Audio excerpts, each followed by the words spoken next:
네, 안녕하세요. 저는 한국기독청년협의회 EYCK의 노승혁 전도사입니다. 오늘 기독교와 노동을 주제로 이야기하고자 방문했습니다. 반갑습니다.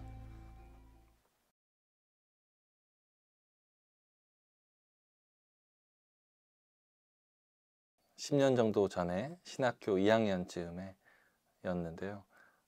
굉장히 보수적인 신앙관을 가지고 있던 학생인데요. 누군가 저를 재능교육, 해고노동자 복직투쟁 농성장에 데리고 간 일이 있었어요. 제 첫 사회선교 현장이었습니다. 거기서 기울어진 농성장에서 잠도 자고 또 예배드리는 모습도 보면서 이 사람들이 말하는 하나님, 정의, 평화에 대해서 한번 이해해 보고 싶다는 마음이 들었던 것이 노동운동에 관심을 갖게 된 첫 계기였던 것 같습니다.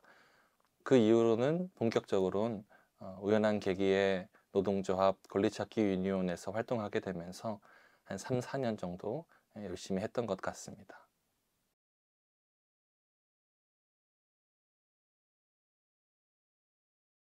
그나마 비교적 최근에 개봉한 영화 중에서는 다음 소희 영화, 많은 분들이 또 보셨을 텐데요. 그리고 또 이제 고전 영화 중에서 파업 전야, 이렇게 두 영화를 추천드리고 싶습니다. 두 영화가 이야기하고자 하는 메시지나 온도는 약간의 차이가 있지만 공통적으로 노동 문제와 사회적 불평등 문제를 현실적으로 잘 그려낸 영화여서 추천을 드립니다. 파업 전야 같은 경우는 유튜브에도 올라와 있는 것 같더라고요. 한번 찾아서 보시기를 추천드려요. 철의 노동자, 유명한 민중가요죠. 철의 노동자가 OST로 사용된 영화이기도 합니다.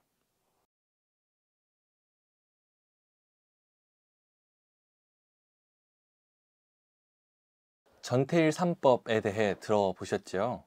근로기준법 개정, 노조법 개정, 중대재해기업처벌법 제정이 노동계가 추진한 이른바 전태일 3법인데요. 촬영일자 기준 노조법은 개정안이 국회 환노위를 통과해서 본회의에 상정되기를 기다리고 있는 중입니다. 다만 작년처럼 법안이 본회의를 통과한다고 해도 대통령의 거부권 행사가 예상되죠. 오늘 제가 소개해드릴 이야기는요, 아마 노조법보다는 조금 낯선 이야기일 텐데요. 저는 지난해까지 노동조합 권리찾기 유니온에서 활동했던 경험을 바탕으로 근로기준법 개정운동을 한번 소개해드려 보려고 합니다. 근로기준법 개정운동, 근로기준법에 무엇을 개정하느냐 하면 2조와 11조입니다. 시청자 여러분들 아르바이트 혹 일하시면서 사장님으로부터 이런 얘기 안 들어보셨나요? 우리 사업장은 5인 미만 사업장이라 근로기준법 적용이 안 돼. 저는 여러 번 들어봤는데요. 어떻게 그렇게 당당하게 얘기할 수 있을까요? 바로 근로기준법 11조 때문입니다. 근로기준법 11조에는 이렇게 적혀 있어요. 이 법은 상시 5명 이상의 근로자를 사용하는 모든 사업 또는 사업장에 적용한다. 그렇다면 5인 미만 사업장 노동자는 어떤 권리가 없을까요? 다 말씀드리긴 어렵고 일부만 말씀드리면요. 계약한 시간보다 더 일해도 시간외 근로수당이 없고요. 연차휴가 없고요. 생리휴가가 없고요. 악의적인 괴롭힘과 부당한 해고에도 법적 보호를 받을 수 없습니다. 정부는 소규모 사업장을 운영하는 자영업자들의 생존권을 보장해야 한다며 근로기준법 11조 폐기를 미루고 있습니다. 그만큼 소규모 사업장에 종사하는 노동자들의 권리도 미루어지고 있는 것이지요. 주목할 만한 것은 5인 미만 사업장이라고 주장하는 사업장들이 모두 5인 미만 사업장인 것은 아니라는 것입니다. 6, 7명 되는 사업장을 조금 축소한 정도가 아니라 1000명, 2000명이 넘는 큰 사업장도 5인 미만 사업장으로 둔갑하여 근로기준법의 적용을 회피하고 있는 것인데요. 도대체 어떻게 이런 일이 가능하느냐? 첫째, 사업장을 쪼갭니다. 같은 사무실, 같은 공장에서 같은 관리 감독을 받고 같은 업무를 하는 노동자들이 다른 사업장 소속으로 등록이 되어 있는 것입니다. 가족들의 명의로 여러 개의 사업장을 운영 중이라고 속이기도 하고요. 또 많은 경우 존재하지도 않는 사람 명의로 가짜 사업장을 만들기도 하죠. 둘째, 일하는 사람들을 노동자가 아니게 만들어 버립니다. 그것도 아주 쉽게 4대 보험 미가입, 사업소득세 원천 징수를 통해서요. 우리는 우리가 해당 사업장의 근로자인 사실을 은행에서 대출을 받을 때나 세금을 낼 때 어떻게 확인하나요? 보험공단의 건강보험 자격득실 확인서나 국세청 소득자료 제출을 요구받아 보신 적이 있으시죠? 하지만 분명히 우리 업장에 일하는 노동자인데 4대 보험도 근로소득세도 징수하지 않으면 우선은 근로자가 아니게 되어버리는 겁니다. 그러니 사실은 5인 이상, 50인 이상, 500인 이상 아무리 큰 사업장임에도 불구하고 방금 말씀드린 이 두 가지 방법, 사업장 쪼개기, 노동자성 부정을 통해서 5인 미만 사업장으로 둔갑할 수 있습니다.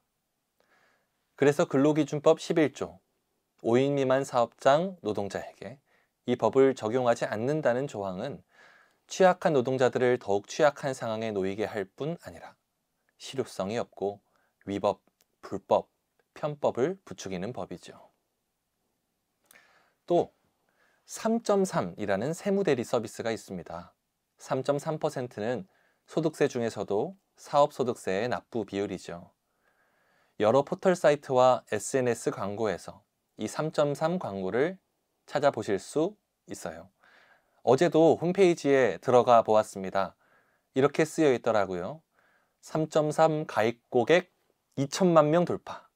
지금까지 9,800억 원의 환급액을 돌려주었어요. 무려 2천만 명.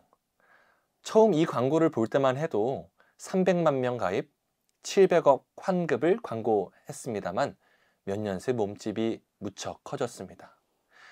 대한민국의 사업소득자가 이렇게나 많을까요? 최근 발표된 국세청 통계자료에 따르면 사업소득자 중에서도 분류에 잡히지 않는 기타 자영업자들의 수가 점점 천만 단위로 늘어나는 추세입니다. 그러나 그들 모두가 정말 사업으로 소득을 얻는 사람들은 아닙니다. 이처럼 3.3 서비스가 불티나게 팔리는 것은 노동자들 너나 할 것 없이 달려들어 보아서 환급받지 못한 세금이 얼마나 될까 재어보기 때문이겠죠. 그러나 3.3의 흥행은 한국 사회 절대 다수가 떼인 것이 세금이 아니라 노동자성임을 의미합니다. 대부분의 우리에게 국세청 홈택스를 통해 소득세 환급 여부를 조회하는 것은 조금 귀찮은 일이지만 사업소득세를 내는 사람이 노동자성을 입증받는 것은 훨씬 더 어려운 일입니다. 4대 보험도 가입되어 있지 않고 근로소득세도 내지 않는데 그럼 저는 노동자가 아닌 건가요? 아니요. 대법원은 4대 보험 미가입 및 사업소득세 납부 여부로 노동자성을 부정할 수 없다고 판결하고는 있습니다. 그러나 실제 노동 현실에서는 이러한 불법 편법이 노동권 박탈에 가장 손쉬운 수법으로 활용되고 있는 것이 문제지요. 노동자들은 임금, 근로시간, 복지, 해고 등 근로조건의 실질적인 지배력을 행사하는 자에게 노동력을 제공하면서도 사용자의 간단한 노무관리로 노동자의 권리 전부를 빼앗기고 사업자로 위장되어 버립니다. 그래서 노동자의 정의 범위를 확대하고 그동안은 노동자가 스스로 노동자임을 입증해야 했던 책임을 사용자에게 전환하기 위해 근로기준법 2조를 개정하려는 것입니다. 흔히 정규직은 자신의 신분을 지키기 위해 싸우고 비정규직은 정규직 신분으로 올라가기 위해 싸운다고도 하지요. 비정규직 제도를 이렇게 사회경제적 신분 차별로 바라본다면 비정규직도 되지 못하는 이들의 신분에 대해서도 말해야 하지 않을까요?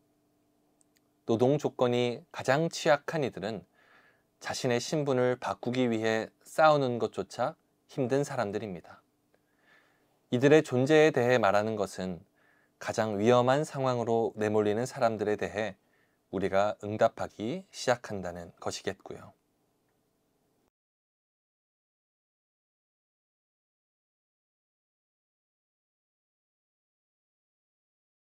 인식 수준에 대해 제가 평가하고 진단하기는 어렵겠지만요. 저와 또 이렇게 앞에 계신 분들, 그리고 영상을 보고 계신 시청자분들을 포함하여 대다수가 노동자일 것입니다. 그러나 노동자라는 단어에 반감을 갖는 분들이 또 많이 계세요. 노동에 대한 잘못된 사회적 인식과 차별이 존재하지요. 한국 사회에서 더욱 그런 것 같아요. 사실 이 얘기는 각자 주변에서 만나는 분들을 통해 또 충분히 공감하실 것이라고 생각을 합니다. 자기도 분명 노동자인데 스스로는 전혀 노동자 아닌 것처럼 노동자로 비추어지기 싫어하시는 분들이 계시고요. 다른 노동자들의 권리 운동을 힐난하기도 하고요. 공부 열심히 해서 나중에 노동자가 되지 말고 회사원이 되라는 모순적인 얘기도 많이 하시죠.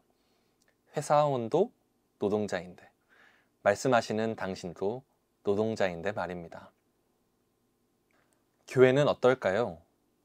교회에는 선한 분들이 많아서 그나마 좀 낫지 않을까요?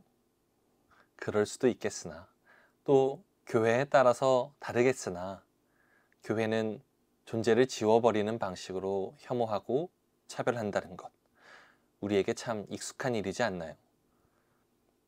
또 교회는 좀 특수한 공간입니다. 노동이라는 단어보다는 헌신, 봉사 등의 단어가 더욱 익숙하시죠? 수익을 위해 교회에 다니는 것은 아니니까 사실 별로 관심 주제가 아니기도 합니다. 그래서 터부시하죠. 교회 안의 노동에 대하여 더욱 그러합니다.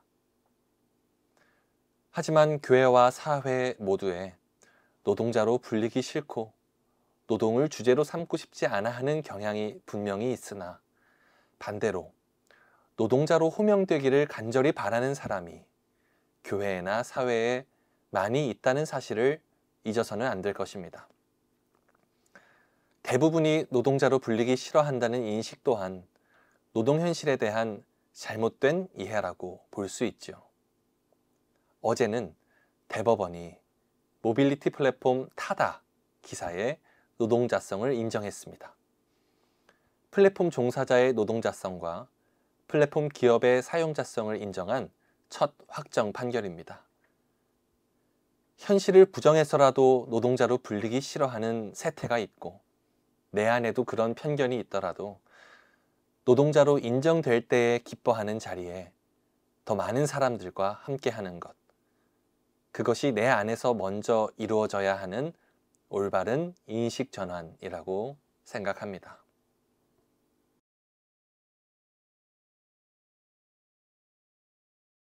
한국교회의 노동 실태는 어떨까요? 교회별로 모두 다를 텐데요. 그럼에도 공통점이 있죠. 사용자의 인정과 너그러움에 기댈 수밖에 없는 현실이라는 것입니다. 우선 교회 안에 노동자가 있다는 인식이 드물고요. 보호해야 한다는 인식도 그렇습니다. 교회 노동자들을 보호할 수 있는 장치가 거의 마련되어 있지 않기 때문에 많은 노동자들이 무척 열악한 노동 실태에 노출되어 있다고 충분히 예상할 수 있습니다. 문제는 우리가 주변에서 직접 보고 들어서 한국 교회의 노동 실태가 열악할 것이다 라고 예상만 할 수 있지 확인할 수 있는 자료가 무척 적다는 것입니다. 교회 노동자와 관련된 실태 조사가 거의 이루어지지 않았기 때문인데요.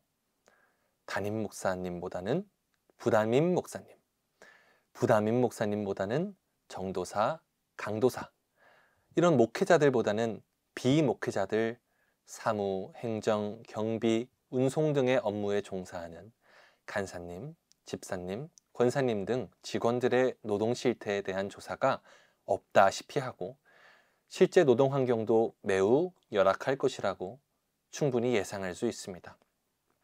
이 또한 교회에서 하는 노동을 일반 사회의 노동과 구분지어 바라보는 경향 때문이겠습니다.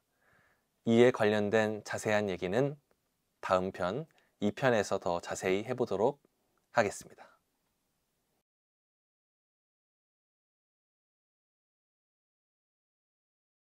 만약 노동자에게 노동자로서 마땅히 누려야 할 권리가 보장되어야 하는가? 라는 질문을 모든 그리스도인들에게 묻는다면 아마 대부분이 긍정할 것입니다. 성서의 여러 본문에서도 노동의 숭고함과 모든 사람들에게 최소한의 권리가 보장되어야 한다는 말씀을 찾아볼 수 있잖아요. 다만 성도님들 각자 삶의 현장에서의 이해관계가 다르기 때문에 목소리 내기가 쉽지 않을 뿐이지요. 저는 더불어 이웃을 돕고 위로하고 지지해 주는 것이 조금 익숙한 우리 그리스도인들에게 한국 사회의 노동 현실을 바꿀 수 있는 가능성이 있다고 생각합니다. 그래서 이렇게 질문할 수 있죠. 우리가 그럼 어떻게 한국 사회의 노동 현실을 바꿀 수 있을까요? 우리가 어떻게 연대할 수 있을까요? 저는 이 노동 현실의 한 가운데에서 우리를 발견할 수 있어야 한다고 생각합니다. 내가 여기에 있고 노동 현실이 저기에 있는 것이 아니고 교회가 여기에 있고 세상이 저기에 있는 게 아니잖아요. 내가 노동자고 노동자와 더불어 살아가고 함께 예배하는데 언제까지나 한국 사회의 노동 현실, 노동 실태에서 나만, 우리만, 교회만 빼고서는 진실한 변혁을 도모하기 어렵지 않을까요? 마치 노동자이면서도 노동자로 불리기 싫어하는 사람들의 모습이 우리 교회의 부끄러운 모습은 아닌지 생각해 볼 필요가 있을 것 같습니다. 우리가 가장 먼저 연대할 곳은 가장 가까운 우리 안에서 권리를 빼앗긴 사람들입니다. 그 사이에서 우리가 발견되는 것이 노동 문제에 교회가 연대하는 방식이기를 바랍니다.